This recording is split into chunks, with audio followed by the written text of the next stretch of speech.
Hello السلام علیکم، امید ہے آپ تمام لوگ خیریت سے ہوں گے۔ آج آپ کو میں ایک چھوٹی سی کہانی سناؤں گا۔ چھوٹی سی کہانی جناب اشفاق احمد صاحب نے سنائی، تو وہی کہانی میں آپ کو سناؤں گا۔ اشفاق احمد صاحب فرماتے ہیں کہ میں گھر سے نکل کر روڈ پر چلا جا رہا تھا۔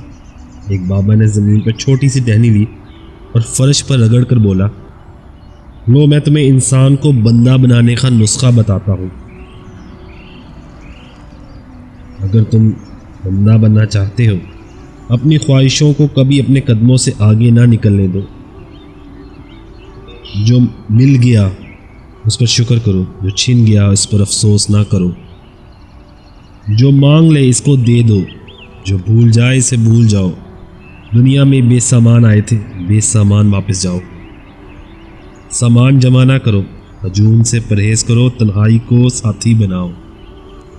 جسے خدا ڈھیل دے رہا اس کا کبھی احتساب نہ کرو۔ بلا ضرورت سچ فساد ہوتا ہے، کوئی پوچھے تو سچ بولو، نہ پوچھے تو چپ رہو۔ لوگ لذت ہوتے ہیں اور دنیا کی تمام لذتوں کا انجام برا ہوتا ہے۔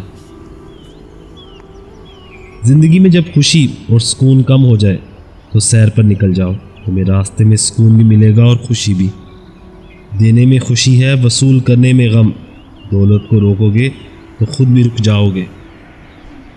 چوروں میں رہو گے تو چور ہو جاؤ گے۔ اللہ راضی رہے گا تو جگ راضی رہے گا، وہ ناراض ہوگا تو نعمتوں سے خوشبو اڑ جائے گی۔ سادھوؤں میں بیٹھ کے اندر کا سادھو جاگ جائے گا۔ جب تم عزیزوں، رشتہ داروں اور اولاد اور دوستوں سے چڑھنے لگو تو جان لو اللہ تم سے ناراض ہے، اور جب تم اپنے دل میں دشمنوں کے لیے رحم محسوس کرنے لگو تو سمجھ لو تمہارا خالق تم سے راضی ہے۔ ہجرت کرنے والا کبھی گھاٹے میں نہیں رہتا۔ بابے نے ایک لمبی سانس لی، اس نے میری چھتری کھولی، میرے سر پر رکھی اور فرمایا، جاؤ تم پر رحمتوں کی یہ چھتری آخری سانس تک رہے گی۔ بس ایک چیز کا دھیان رکھنا، کسی کو خود نہ چھوڑنا، دوسروں کو فیصلے کا موقع دینا۔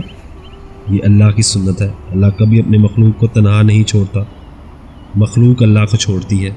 اور دھیان رکھنا، جو جا رہا ہو اسے جانے دینا، مگر جو واپس آ رہا ہو اس پر کبھی اپنا دروازہ بند نہ کرنا۔